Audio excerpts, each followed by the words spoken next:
Oi, está começando o 5º episódio da 2ª temporada do 451 MHz, o podcast para quem lê até com os ouvidos. Eu sou o Paulo Werneck, editor da revista 451. 2 vezes por mês, a gente conversa aqui com autores, críticos e leitores sobre os livros mais legais que acabaram de ser publicados no Brasil. E hoje eu converso com vocês a partir aqui da minha casa, no Alto da Lapa, em São Paulo. Eu sei que você provavelmente também está me ouvindo aí da sua casa. Vamos todos juntos ajudar na contenção do coronavírus no Brasil. Justamente o confinamento está na pauta do nosso episódio de hoje. Eu conversei por videoconferência com um dos maiores especialistas brasileiros em ficar um bom tempo num único espaço, sozinho com seus pensamentos. O navegador e escritor Amir Klink, que foi a primeira pessoa a fazer a travessia do Atlântico Sul em um barco a remo em 1984. Essa viagem rendeu um livro incrível chamado 100 Dias Entre Céu e Mar. Essa expedição solitária começou no dia 12 de junho de 1984, em Lüderitz, na Namíbia, e só terminou 100 dias depois, em 19 de setembro de 1984, em Salvador, quando o Amir chegou e foi recebido com uma grande festa. Logo no ano seguinte saiu o livro que se tornou um clássico da literatura de não ficção brasileira.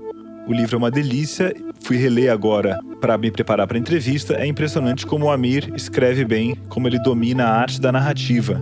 Ele foi escrito numa situação muito sui generis, o Amir nos contou isso na entrevista, então que mostra um período menos profissionalizado do nosso mercado editorial. É uma história muito engraçada. E se tornou um grande best-seller brasileiro, que já vendeu mais de 300 mil exemplares e atualmente está publicado pela Companhia das Letras, onde o Amir publicou mais outros livros, inclusive aqueles famosos sobre as viagens que ele fez à Antártida. O Amir falou pra gente sobre aquela viagem pioneira dos anos 80, mas também falou sobre as aventuras recentes que ele tem tido na Patagônia, na Antártida, onde ele foi viajar com amigos. E ele fala também sobre como é suportar o isolamento em plena cidade de São Paulo. O que é mais desafiador? Estar sozinho num barquinho a remo, tomando pancada de tubarão no casco, ou ficar isolado aqui em São Paulo, entre céu e asfalto?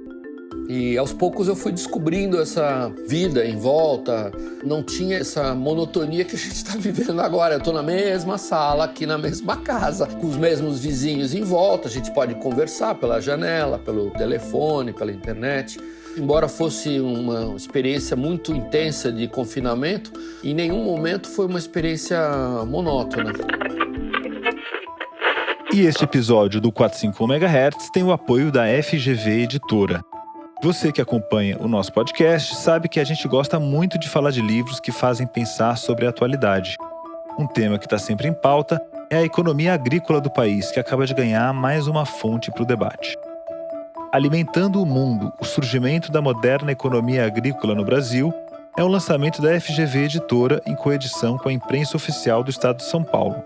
O livro explica como e por que aconteceu a modernização agrícola no Brasil e como o nosso país evoluiu de exportador monoprodutor de café para um importante produtor agrícola do planeta, posicionado entre os 5 maiores do mundo. Com a avaliação panorâmica que possibilita uma análise sobre como e por que o Brasil tornou-se produtor agrícola mundial, os autores demonstram que essa revolução agrícola ocorreu e continua a evoluir sem a necessidade de expansão adicional das terras e do desmatamento da floresta pluvial. A mineração e a extração ilegal de madeira na Amazônia, embora sejam um grande problema para o Brasil e para o mundo, não são fundamentais para o setor comercial moderno da economia nacional. A obra é uma tradução do estudo feito pelos professores Herbert S. Klein e Francisco Vidal Luna. Para mais informações, acesse o site editora.fgv.br.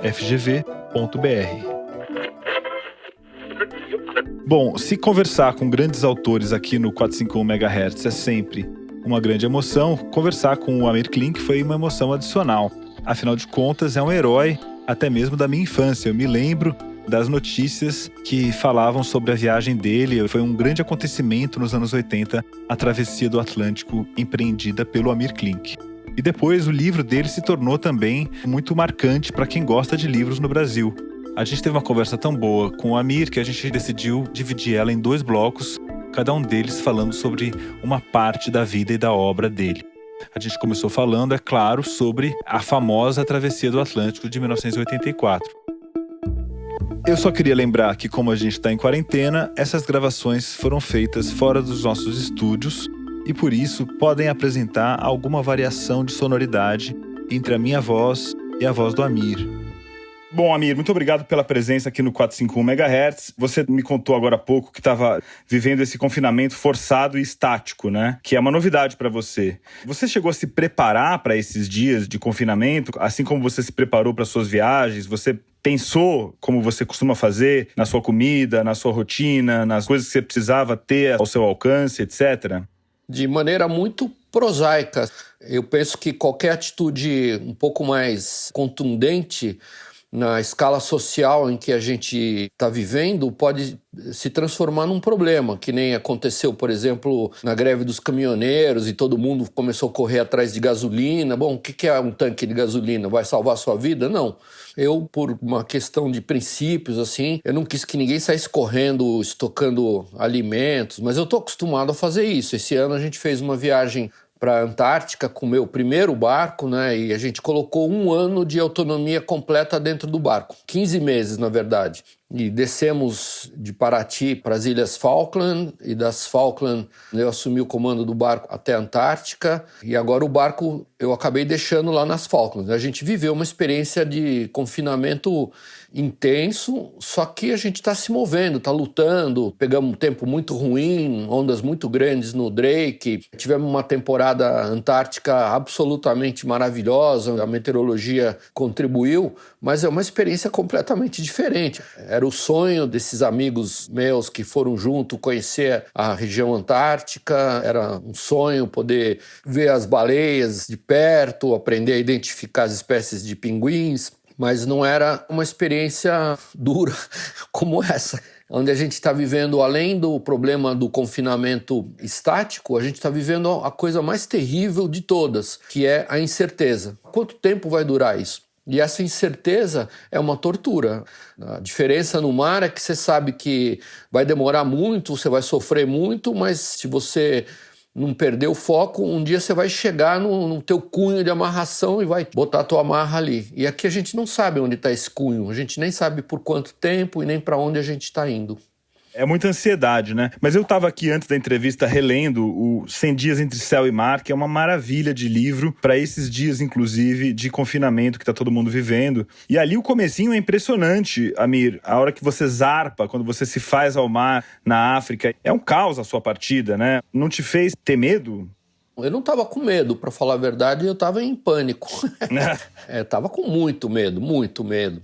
Mas era engraçado porque não era um medo do que vinha pela frente, era um medo do que estava para trás. Talvez eu não tenha conseguido explicar isso no texto, mas o caminho até aquele ponto caótico lá da partida, onde tudo deu errado, não pude escolher a data certa, eu estava com muito medo das restrições burocráticas da Namíbia e África do Sul. Na época, a África do Sul controlava todos os portos da Namíbia, era o regime do apartheid. Eu não sabia que haviam tentativas anteriores à minha que terminaram em desastre, e esse desastre custou muito dinheiro em buscas e irritou muito as autoridades sul-africanas. De fato, foi um momento muito caótico e apavorante, mas tudo que eu queria era me livrar da África o mais rápido possível, e aquela confusão toda é como se alguma coisa estivesse ainda me prendendo aos problemas africanos, dos quais eu queria me afastar completamente. Quando eu finalmente consegui autorização para deixar o continente africano, aí o pessoal que me hospedava fez uma bruta festa, que foi até de madrugada, todo mundo encheu a cara até cair. Você bebeu também nesse dia, não? Eu gosto de beber, de uma farra, mas eu estava tão tenso que eu queria muito ir embora. Eu passei a noite no barquinho, quer dizer, eu saí da confusão umas 2 horas da manhã e eu zarpei às 5 horas da manhã, ainda no escuro. Foi uma saída engraçada. Quando finalmente eu me livrei deles, falei, bom, agora tá comigo, seja o que Deus quiser, a gente vai tocar pra frente. E aí você estava muito bem preparado, evidentemente. Esse improviso todo faz parte de uma certa anedota, porque a gente sabe que para a sua viagem ter dado certo, você precisou de meses de planejamento, de listas. Quem lê o livro já sabe, mas eu queria que você comentasse aqui. Bom, eu abracei a ideia da viagem com unhas e dentes. Eram tempos diferentes dos de hoje, não existia GPS naquela época, ainda não tinha equipamentos de osmose reversa que a gente tem hoje para dessalinizar a água do mar, não existia telefonia satelital, nem sistemas de navegação e localização. Eu tive que estudar muito para poder me preparar. Eu levei 100% do estoque de água, 275 litros, que no fundo pesavam aí uns 350 quilos por causa dos tanques. Estava muito bem preparado, quer dizer, eu tinha mais de 120 dias de suprimentos, tinha 109 dias de água. Eu tinha uma dieta balanceada, tinha programas de dietas, como a gente chamava, de misericórdia, para situações extremas de desidratação ou de diarreia ou de alguma ocorrência de saúde mais grave. O mais legal é que nesse ambiente de ultra confinamento, o espaço habitável do barco tinha 88 centímetros de altura, e menos de 1 metro de largura por 2,20 de comprimento. Era a minha célula habitável. Claro que a prática sempre traz surpresas. Tinha a história dos tubarões, que eu sabia que eles têm esse hábito de tentar reconhecer objetos à deriva ou em baixa velocidade para ver se são comestíveis, né? Mas eu não sabia que eles acabariam removendo a tinta venenosa e acabariam mudando de atitude depois da metade da viagem. Eu não sabia que os dourados formam uma espécie de família e eles vão navegando junto com o barco. Então eu tinha esse microecossistema e aos poucos eu fui descobrindo essa vida em volta. Não tinha essa monotonia que a gente está vivendo agora. Eu estou na mesma sala, aqui na mesma casa, com os mesmos vizinhos em volta. A gente pode conversar pela janela, pelo telefone, pela internet. Embora fosse uma experiência muito intensa de confinamento, em nenhum momento foi uma experiência monótona. É mais difícil enfrentar o tédio do que um tubarão, é isso? Eu acho que a falta de um propósito também, de ter alguma certeza. Por exemplo, eu tive muitos problemas nesses 100 dias que eu não consegui imaginar antes. O número alto de tempestades, a chuva que nunca molhou o barco. Eu peguei vários e vários dias seguidos de chuva. O barco estava preparado com coletores para eu capturar a água da chuva. Só que a chuva em alto mar ela vem em blocos. E às vezes a chuva passava a 100, 200 metros do lado e não molhava o barco. Eu estava lá com a toalha e o sabonete esperando e não acontecia. Cada dia era uma experiência nova e à medida em que você vai somando esses pequenos esforços, você vai sentindo que você está construindo uma obra, você está indo para algum lugar. E essa sensação ela é muito gratificante. Então eu passei 101 dias nesse barco, nunca aconteceu essa sensação de angústia, de claustrofobia. E aí aconteceu uma coisa engraçada, aqui a gente tem um quintal grande, eu gosto muito da matemática geodésica do Buckminster Fuller, eu gosto de fazer experiências com fórmulas matemáticas, e eu construí uma geodésica baseada na sequência de Fibonacci, lá usando os retângulos áureos, uma geodésica de alta frequência, que na América do Sul ninguém tinha feito uma geodésica de frequência tão alta. O que significa de alta frequência? Ela tinha muitas subdivisões das faces da figura geométrica original, que é o icosaedron. Era uma esfera super dividida e ela fica com uma densidade maior de triângulos, fica mais bonita. E ela é muito resistente mecanicamente. E aí, de brincadeira, não sei porquê, o barquinho, o mesmo barquinho que eu usei há 30 e não sei quantos anos atrás, estava em São Paulo, trouxe ele numa carretinha para cá, coloquei ele embaixo da geodésica e pendurei o barco no centro da geodésica a 10 metros do chão. Como ela é uma geodésica de alta frequência e os triângulos são pequenos, é muito fácil de escalar ela.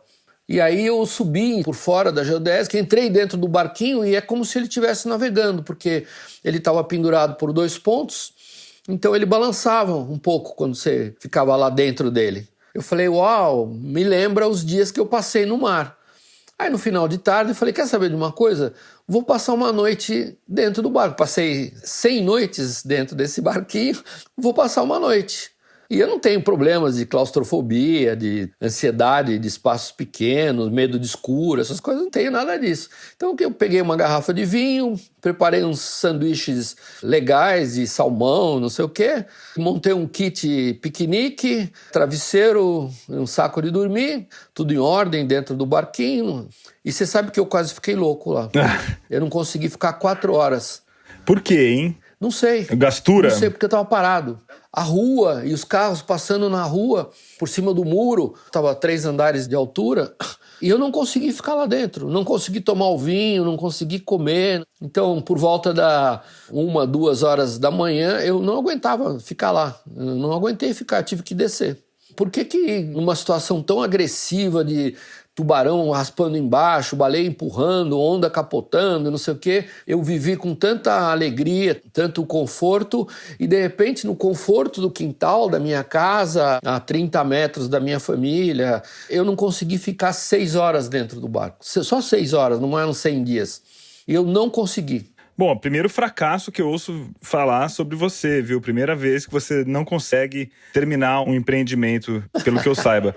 Você fala dos seus erros nos 100 dias entre céu e mar. Você se penitencia muito quando você erra?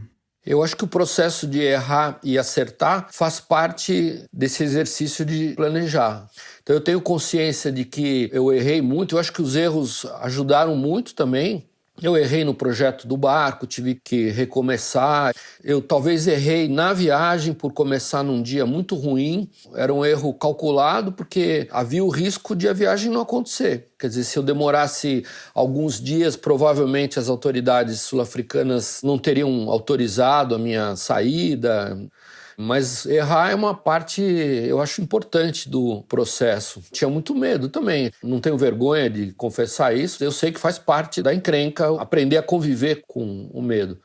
Na literatura de exploração do planeta, muitos autores se consagraram justamente pelos próprios erros, né? Como, por exemplo, o Capitão Scott. Ele é o herói daquele livro chamado A Pior Viagem do Mundo. Do Apsley Cherry Garrard. Exato. E ele narra uma viagem absolutamente mal planejada e mal executada, cheia de episódios de má sorte. Você esteve na Antártida recentemente, agora você estava me contando, com amigos, é isso? Vocês foram fazer uma viagem, uma circunnavegação novamente? Ou uma visita? Como foi essa viagem? A gente fez uma viagem para lá num barco de turismo. Levamos um grupo grande de brasileiros. A gente foi num barco português. E foi tão legal a viagem. Quando eu voltei, eu falei, o meu primeiro barco está vivo ainda. É muito raro um barco não decair ao longo dos anos. E esse barco, ao contrário, ele está melhor hoje do que estava há 30 anos atrás. E aí um amigo meu falou assim, por que a gente não pega o barco e vamos para a Antártica velejando, não de navio? Conseguimos a autorização da Marinha, que também hoje tem um processo burocrático que é bem chato e demorado, e decidimos, assim, em muito pouco tempo fazer a viagem. De várias dúzias de viagens que eu fiz até hoje para lá, essa foi a mais legal. Foi uma espécie de celebração da minha primeira viagem para lá, 30 anos depois. Dos 4 caras que foram comigo, 2 são caras bem experientes de navegação, mas não conheciam a região antártica. E também nunca imaginaram que o mar pudesse ser tão ruim, né? Quer dizer, a viagem de Paraty até as Falklands foi infernalmente dura. Eles passaram pelo processo de angústia que eu vivi tantas e tantas vezes. E eles viveram esse processo do avanço em latitude para o sul, que todas as pessoas que foram para a Antártica passaram por isso. O caminho foi muito ruim, mas à medida em que você vai se aproximando, as coisas vão melhorando. O frio, na verdade, é um amigo. Quanto mais frio, menos vento, mais calmo o mar. Quanto mais neve, mais liso. Quer dizer, foi muito bacana ver assim a expressão de euforia na cara de caras que já viram muita coisa bonita e não imaginavam encontrar um cenário como aquele. E você percebeu a degradação ambiental da Antártica? O derretimento do gelo, a poluição, você está conseguindo identificar esses problemas? Bom, o ambiente antártico ele é muito sensível a qualquer forma de intervenção. Então, se você jogar uma banana lá, essa banana vai ficar lá. você vai encontrar ela anos depois. Tem essa questão da mudança climática que é polêmica. Eu acho que tem os dois lados, dos céticos e dos alarmistas. Acho que os dois lados têm alguns aspectos que fazem sentido, são coerentes e outros não, mas tem mudanças sobre as quais pouco se fala que eu considero muito preocupantes. E a primeira é uma questão estatística em relação à formação de depressões, né? Toda tempestade é uma depressão barométrica, onde a pressão cai, o vento acelera e estatisticamente a gente tem talvez muito pouco tempo de observação, uns 150 anos apenas em relação à Antártica, mas o fato é que até 10, 15 anos atrás não havia ocorrência de ventos acima de 100 nós, de 180 km por hora.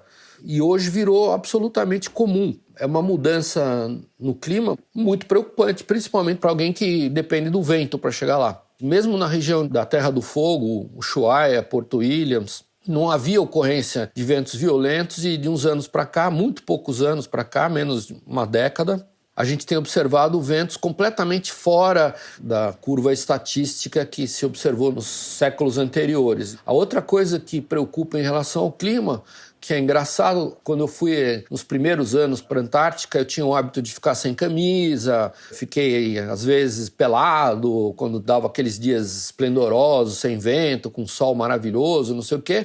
E hoje, se você ficar em manga de camisa lá com os braços expostos por 2 horas no sol, você vai parar no hospital. A ação dos raios ultravioleta agravou-se muito. Não é só sobre o corpo humano, mas sobre os componentes do barco, por exemplo, tudo que é componente que envolve polipropileno, cordas, correias.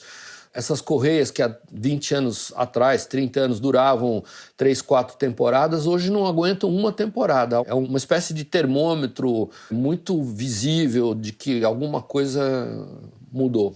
Você chegou a visitar os lugares ali, porque o derretimento do gelo, pelo menos é o que eu li, não sei se está certo isso, teria liberado os restos do acampamento do Shackleton ou do Scott. Houve descobertas, inclusive. O Shackleton é aquele famoso comandante do barco Endurance, né? Que tem um livro maravilhoso também de fotos dele encalhado no gelo e tal. Você chegou a visitar os locais em que os seus heróis estiveram? A base do Shackleton era no outro lado da Antártica, no Mar de Ross, perto da atual base americana que se chama McMurdo. Eu nunca tive nesse lugar, eu já passei 2 vezes pelo Mar de Ross, mas nunca entrei na baía onde estavam as bases originais do Scott e do Shackleton. Mas eu visitei todos os lugares que o Shackleton visitou nas Geórgias do Sul. Infelizmente aconteceu uma mudança. Hoje essas estações baleeiras, onde ele acaba fechando o ciclo desastroso do naufrágio do Endurance, elas viraram uma espécie de Disneylândia da história, são uma espécie de monumentos autênticos de um período muito próspero e que parou no tempo, há quase um século atrás. E hoje essas bases não são mais visitáveis por questões de preocupação dos ingleses em relação à saúde, a risco de desmoronamento das casas. Não diria que dá para perceber uma mudança nesses lugares, apenas eu acho triste que hoje a gente não possa mais explorar esses lugares. A entrada ficou literalmente proibida, o acesso. Eu fui um dos últimos barcos há 6 ou 7 anos atrás que ainda teve o privilégio de poder percorrer essas estações, as antigas construções, onde ainda está lá o vestuário que eles usaram, os instrumentos de cozinha, os remédios das farmácias, as ferramentas dos baleeiros, as facas, correntes. E hoje a gente não pode mais visitar, mas eu tenho muitas fotos desses lugares, tenho uma memória muito feliz do período em que a gente ainda podia visitar esses locais. Cherry Garrard é o nome do autor da Pior Viagem do Mundo, né? Apsley Cherry Garrard. E aquelas fotos do Endurance são impressionantes, né? Eles ali no dia a dia cortando ali os pinguins para comer. Você chegou a comer carne de pinguim? Desculpa te perguntar isso, mas você falou que você foi abastecido para 1 ano de autonomia. Isso não impede vocês de pescar no caminho e comer a fauna local? Não é uma questão de princípios ambientais, assim, da minha parte.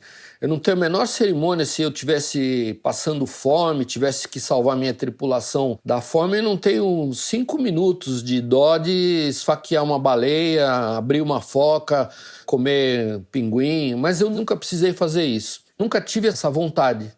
Eu tive o privilégio de conhecer a estação inglesa de Rotterdam, que fica bem abaixo do Círculo Polar Antártico. É um lugar de acesso muito difícil. E eu visitei Rotterdam no último ano em que ainda permitia-se a presença dos cachorros. E aí esses cachorros eram alimentados com carne de foca e o pessoal da base contou que às vezes eles tiravam um filezinho lá dos cachorros e que o gosto era assim absolutamente horripilante. Eu fiquei com uma curiosidade de experimentar, mas não aconteceu essa experiência.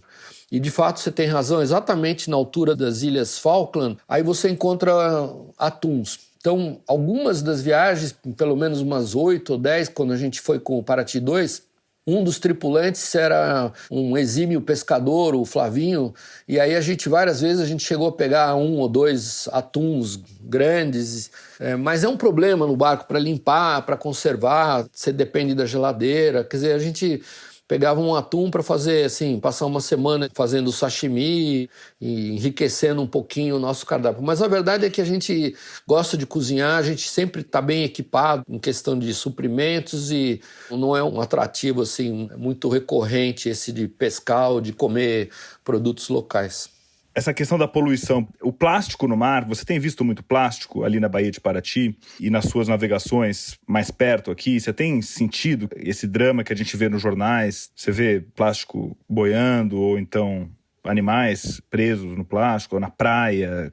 Eu acho que tem uma pequena paranoia em relação a plástico no mar. Não é comum a gente ver plástico no mar e não é um assunto que me preocupa muito. Assim, me preocupa muito mais outras formas não visíveis de contaminação e de poluição. Então, me preocupa muito a questão de detritos ácidos, por exemplo, da tinta venenosa. Todo mundo fala, barco a motor polui. Não, não polui não, senhor, não polui nada, não.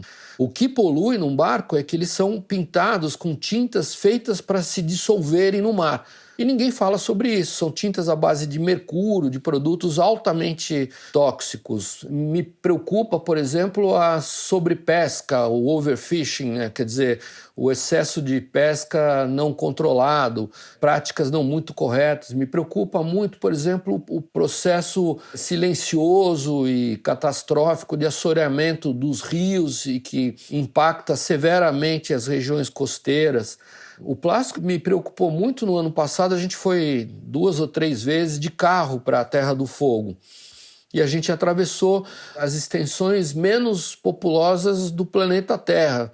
E você está no meio do nada, depois de 800 quilômetros, sem cruzar com um carro, passar por nenhuma cidade ou aglomeração, e você, quando para o carro no meio dessa estepe patagônica, onde não mora ninguém, não passa ninguém, você encontra toneladas e toneladas de plástico. Aí sim, a estrada, o campo. Eu gosto muito de viajar pela Terra do Fogo nas estradas não pavimentadas, estradas bem mais precárias, e a gente tem um aplicativo de mapeamento onde a gente conhece caminhos que moradores da região da Terra do Fogo não conhecem. E aí sim, numa região de tão baixíssima presença humana, você perceber que o plástico está lá. Como que esse plástico chegou lá? Essa história das ilhas de plástico, assim, é um certo exagero, mas são eventos que, de certa maneira, impressionam porque eles estão muito longe. No caso do Pacífico, é claro, o sistema anticiclônico dos oceanos faz com que haja locais onde há uma presença maior de objetos à deriva, mas esse é um problema visível. E, por exemplo, tem regiões do Mediterrâneo hoje que estão dramaticamente contaminadas e a água é absolutamente limpa, maravilhosa, cristalina, só que você sabe que tem um problema ali de acidez, de morte de corais e essas coisas. Então, o fato é que num barco e viajando nessas regiões remotas, você passa a desenvolver um olhar muito mais sensível em relação ao efeito das nossas ações. Não é que você vê que a geleira está recuando ou que você tropeça em plástico na Antártica, não acontece isso. Então, num país que nem o Brasil, acho que a gente tem preocupações muito mais complexas do que isso. E aí envolve um problema que eu considero gravíssimo, que é o problema social. Me incomoda muito o modo como a gente cresce as nossas cidades. A gente não tem planejamento de espécie alguma. Não tem uma política de ocupação urbana. Eu trabalhei durante 2 anos, uma obra maluca que eu fiz no Guarujá, e a gente todos os dias estava dentro dessa região das favelas, ali atrás do morro da Enseada do Guarujá, tem uma das mais impressionantes concentrações de favela, onde a água que desce do morro durante as enxurradas, como as ruas, a prefeitura, esse paternalismo da miséria, ai, coitadinho, vamos ajudá-los, não sei o quê, pavimentou as ruas dessas comunidades, e essa pavimentação elevou o nível das ruas. Então, quando ocorrem as chuvas, as pessoas moram numa área de mangue, a água entra dentro das casas e é puro esgoto, lixo. Não existe uma política, eu acho tão simples. Qual é o déficit de habitação de um país que nem o Brasil? 20 milhões de casas? Essa é uma forma de contaminação do planeta que me preocupa bastante. E o impacto disso é assustador, porque é um impacto constante ao longo do tempo e só cresce. Eu gosto muito de estudar essas questões, porque num barco a gente está num espaço finito, onde não tem espaço para redundância. E as soluções não são tão simples. O que você faz com lixo? Como que você faz para ter autonomia de energia, de água, de suprimentos? Você é obrigado a pensar de uma maneira mais eficiente. Tem solução para tudo hoje. Certamente, isso que você falou tem muito a ver com o que a gente pode esperar como solução. Eu queria te perguntar sobre Paraty. Você já escreveu que você ia comprar pão de canoa, né, nos anos 70, quando as ruas ficavam com a maré alta ali, a maré cheia. E naquela época, Paraty tinha muitas corridas de canoas, né? Era uma tradição popular. No seu livro 100 Dias Entre Céu e Mar, você conta das canoas que você teve, das pessoas que construíram essas canoas. Como é que é essa tradição? O que a gente pode fazer para recuperar? Bom, Paraty acabou desenvolvendo ao longo dos anos e eu tenho o privilégio também de ter sido uma espécie de testemunha, né? Eu hospedava a Liz Calder no ano em que ela ficou bilionária, né? Quando ela se torna a editora da Joanne Rowling lá do Harry Potter, e ela sabia que ia ser um mega sucesso internacional, e aí ela virou e falou assim: olha, a mim sabe de uma coisa, eu vou vir morar aqui em Paraty e vou fazer um evento de literatura. Eu falei: olha, Liz, eu moro aqui há muitos anos, é maravilhoso vir brincar no paraíso, mas trabalhar em Paraty é um inferno. Nada funciona, é Rio de Janeiro, é a capital da corrupção no Brasil, o Rio de Janeiro, é tudo que não dá certo, mas ela acabou indo para lá mesmo. Eu me encantei com a cidade porque foi Paraty que me mostrou um aspecto da cultura brasileira muito interessante, que é esse do modo de fazer, do conhecimento local. Fui aos poucos descobrindo, graças a essas canoinhas de Paraty, que cada região do Brasil tem uma espécie de corolário de tradições próprias que é muito rico, muito rico. Depois eu fui percebendo as diferenças de feitio, de estilo, e eu acho que esse foi um processo de aprendizado muito importante e que me levou até a fazer o que eu faço hoje de uma maneira diferente. Então, os únicos barcos operando no mundo, na Antártica, hoje, com mastros autoportantes, são os que a gente fez. Os únicos no mundo, até hoje. Foi engraçado, um navio chinês de turismo lá desviou na Antártica em janeiro para ver o mastro do nosso barco. Mas como é esse mastro? Meu Deus, parece um bambu. Eu falei: exatamente, roubamos a ideia de um bambuzal. Paraty foi para mim uma escola muito interessante. A sabedoria que tem atrás dessas técnicas, até na arquitetura, né, quando você vê a razão da espessura das paredes, as técnicas construtivas usando óleo de baleia, construção de adobe, é genial. Bom, e agora a gente vai fazer um intervalo para mandar alguns recados da 451 para você que é ouvinte do 451 MHz. O primeiro deles é o seguinte: se você gosta de ouvir o nosso podcast, a gente criou para você um plano especial de assinatura, o plano Ouvinte Entusiasta. Isso mesmo, igual o assinante entusiasta da nossa edição impressa, você pode passar a nos ajudar a realizar 451 MHz com R$20 por mês. Basta fazer uma assinatura e o plano Ouvinte Entusiasta está lá no nosso site 451.com.br e esses R$20 são cobrados todo mês no seu cartão de crédito. Você pode entrar agora e sair quando você quiser. Com esse valor, você nos ajuda a produzir o programa e, em troca, a gente dá acesso ao nosso site 451.com.br com todos os conteúdos publicados pela 451, desde a nossa primeira edição. Você também ganha o seu nome no expediente da revista e também aqui no podcast. Isso mesmo, a gente vai ler aqui no ar o nome das pessoas que estão nos ajudando a manter o programa em pé. Bom, então vai lá no site 451.com.br e faz a sua assinatura do ouvinte entusiasta. Pois é, e agora a gente vai para o segundo bloco da entrevista com Amir Klink, mais focado na carreira literária dele. Mas antes disso, vamos ouvir o próprio Amir lendo um trechinho de 100 Dias Entre Céu e Mar? A Companhia das Letras, que está lançando em audiobook esse grande livro do Amir, mandou um minuto para a gente reproduzir aqui no 451 MHz. Tenso, andando em direção ao cais, senti que aqueles seriam os meus últimos passos em terra firme. O cheiro de porto no escuro, a areia quente sob os pés, os vagões enferrujados, o barulho das vozes humanas, quando novamente? Eu não sabia, e tampouco importava naquele momento. Estava nervoso, impaciente, desesperado para ir embora. A saída fora autorizada a partir de Dias Point, e para lá eu seria rebocado por um veleiro, o Stormvogel. Na ponta do cais já estavam todos esperando.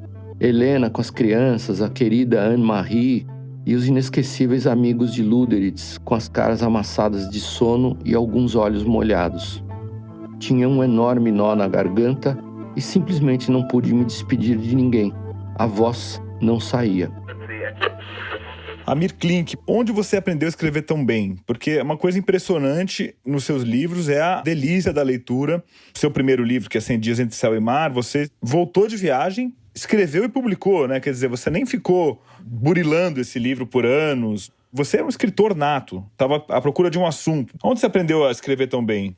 Esse é um elogio que me deixa muito feliz, de verdade, muito mais do que as façanhas idiotas que eu fiz tantas vezes aí, porque eu tenho muito apreço pela palavra.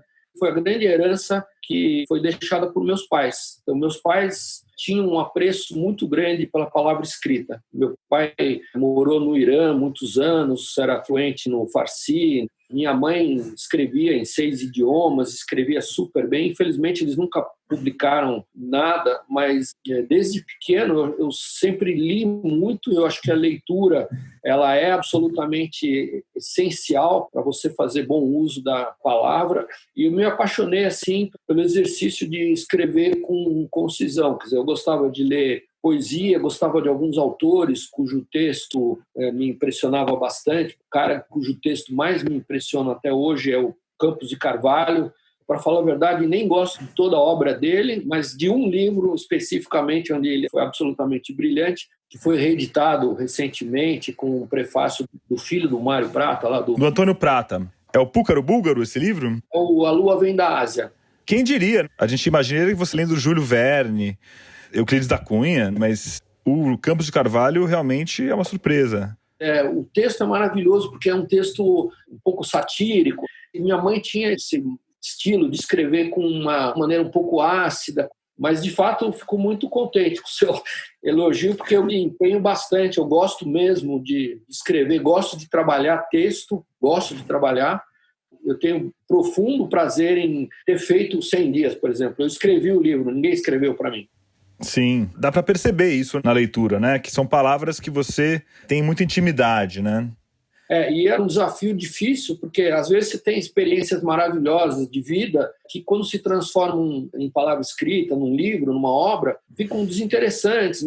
E você tem escritores que têm experiências absolutamente prosaicas e ridículas, mas que são muito bem contadas. No meu caso, como eram histórias pessoais e contadas em primeira pessoa, precisava ter um cuidado muito grande para não ficar naquele estilo, como a gente fala em inglês, I, me, myself, né? Eu, meu, minha, vira um saco, ler diário dos outros, é chato pra caramba. Então eu tomei muito cuidado de tirar a primeira pessoa no texto e reescrevi várias vezes. E eu tive um mentor muito interessante, que era o seu Antônio Olavo Pereira. O Antônio Olavo era irmão do José Olímpio. O José Olímpio era um cara fanfarrão, não sei o quê. Aliás, foi editor original lá do Campos de Carvalho, Raquel de Queiroz. Uhum. José Olímpio era um cara bonachão, beberrão, super boa praça. O irmão dele era quase um monge. Era um cara muito bonito, magro, muito alto e que os anos não conseguiram vencer. Então ele devia ter já, quando eu conheci ele, perto dos 80 anos, foi meu advogado no livro, porque eu na época tinha feito um contrato com a José Olímpio, patrocinado pela Xerox. E eles acharam que iam pegar o diário da viagem e publicar no dia seguinte. Naquela época era uma coisa importante, ser capa da Veja, não sei o quê.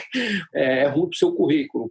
E eles queriam os caras da Xerox, tudo marqueteiro, IUP, esses caras do Rio de Janeiro, jovens, tem que aproveitar o momento de marketing. E livro é um bicho completamente diferente, não funciona com marketing convencional. E eles me pagaram para escrever o livro, na época era uma fortuna, era 2 vezes o valor da minha casa. E achando que o livro ia sair na semana seguinte. E no contrato não colocaram a data para entregar os originais. No dia que eles abriram o meu diário, eles entraram em pânico, porque só tinha números e palavras esparsas, não tinha uma única frase. Eu tinha 200 e poucas páginas de diário, sem uma única frase.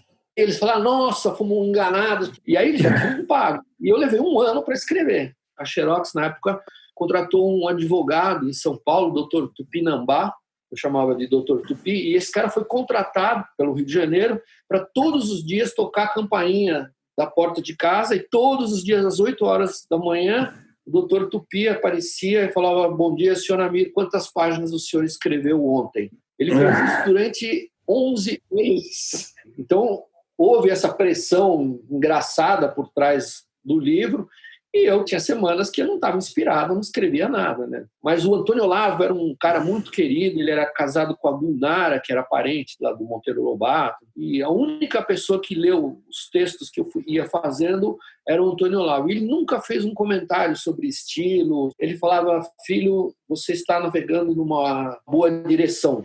Filho, que tal a gente procurar outras águas? Então foi um exercício assim, muito interessante de convivência com um cara que conhecia a caligrafia dos maiores autores brasileiros. Eu dei um livro uma vez para ele, O Perfeito Cozinheiro das Almas desse Mundo, que era uma espécie de diário de bordo da garçonnière lá do Oswald de Andrade. E nesse livro transitaram os principais autores brasileiros. E um dia ele olhou o livro e viu uma carta escrita lá. E ele falou, Amir, essa não é a letra do Oswald de Andrade, essa é a caligrafia do Guilherme de Almeida. Quer dizer, ele conhecia a caligrafia de cada autor brasileiro no tempo em que os livros eram escritos à mão. E o primeiro livro, aliás, eu escrevi exatamente à mão.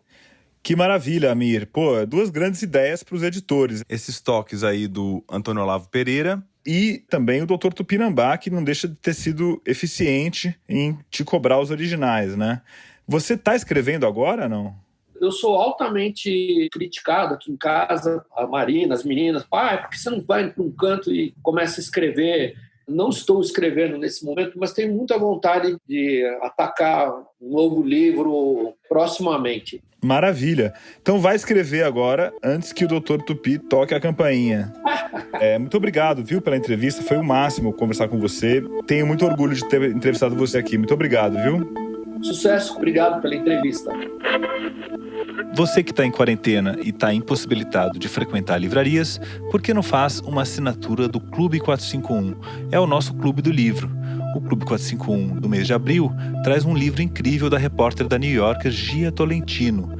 Ela está lançando pela editora Todavia um livro bastante distópico sobre a tecnologia nos dias de hoje. A nossa editora Marília Codic está preparando uma entrevista com a Gia Tolentino para o nosso site. E eu pedi para ela nos enviar as impressões de leitura que ela teve. O livro não à toa tem esse nome, que remete a Black Mirror, a famosa série da Netflix que reflete sobre o lado nocivo da tecnologia. Então, ao longo de 9 ensaios, ele foca questões de autoimagem e autoengano, tendo a internet como órgão central da vida contemporânea. Logo no primeiro ensaio, esse tema já é muito bem sintetizado, quando a autora reflete sobre como, com as redes sociais, a gente ficou, de certo modo, acorrentado à nossa versão virtual. Então, a gente deixou de priorizar quem a gente quer ser para priorizar quem a gente quer parecer ser. É o que acontece, por exemplo, quando, em vez de curtir um belo pôr do sol, a gente prefere comunicar que está curtindo aquele pôr do sol. E assim, as plataformas que tinham prometido conexão começaram a provocar, na verdade, alienação em massa. O livro toca em outros temas também muito relevantes, além da internet, como, por exemplo, como a eleição de Trump mostra que a figura masculina, branca, rica e agressiva representa o ideal de poder, ou então como a indústria de beleza está disfarçando os mesmos dogmas de sempre sob uma nova linguagem de bem-estar e de autocuidado. Mas para mim o maior mérito do livro é realmente provocar uma reflexão sobre como as piores coisas da vida online estão agora moldando e não mais refletindo as piores coisas da vida offline. A certa altura, a autora chama a internet de um febril, elétrico e inabitável inferno. O livro é um ótimo ponto de partida para, caso você ainda não tenha feito isso, começar a pensar em como sair desse inferno. É isso aí, Falso Espelho, reflexões sobre a autoilusão, tem tradução da Carol Ben-Simon e foi lançado pela editora Todavia. É o livro do mês do Clube 451. Por R$ 80 por mês, você recebe um livro escolhido pelos nossos editores e a edição do mês da 451. Vai lá no nosso site e assina. Mas antes de encerrar o programa, eu gostaria de ler a carta de um leitor que chegou aqui pelo nosso e-mail leitor@arevistadosLivros.com.br. O nosso leitor Denilson Botelho nos escreveu a seguinte carta que eu vou ler agora.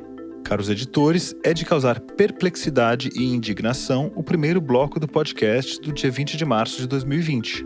As falas de Silvana Goulart e Pedro Corrêa do Lago sobre a formação de historiadores e o contato com arquivos demonstra o mais completo desconhecimento sobre o trabalho que realizamos.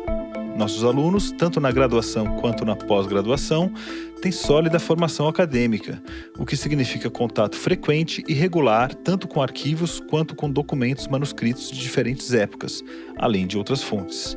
É decepcionante e desrespeitoso ver o podcast reproduzir essas críticas infundadas às escolas de formação de historiadores, sem ao menos confrontá-las, especialmente num contexto em que o atual governo ataca as universidades públicas, onde a produção do conhecimento se faz de forma criteriosa e qualificada na área de história.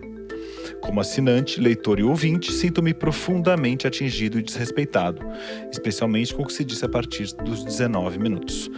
Muito bem, eu agradeço a carta do Denilson Botelho. A gente, aqui no podcast, está querendo justamente trazer um debate sobre a atividade intelectual e a gente agora está muito voltado para a questão das cartas, dos manuscritos e dos arquivos. Então, Denilson, muito obrigado pelos seus comentários. Nós vamos seguir acompanhando a área dos arquivos e dos documentos históricos brasileiros. E chegamos ao fim do 5º programa da 2ª temporada do 451 MHz.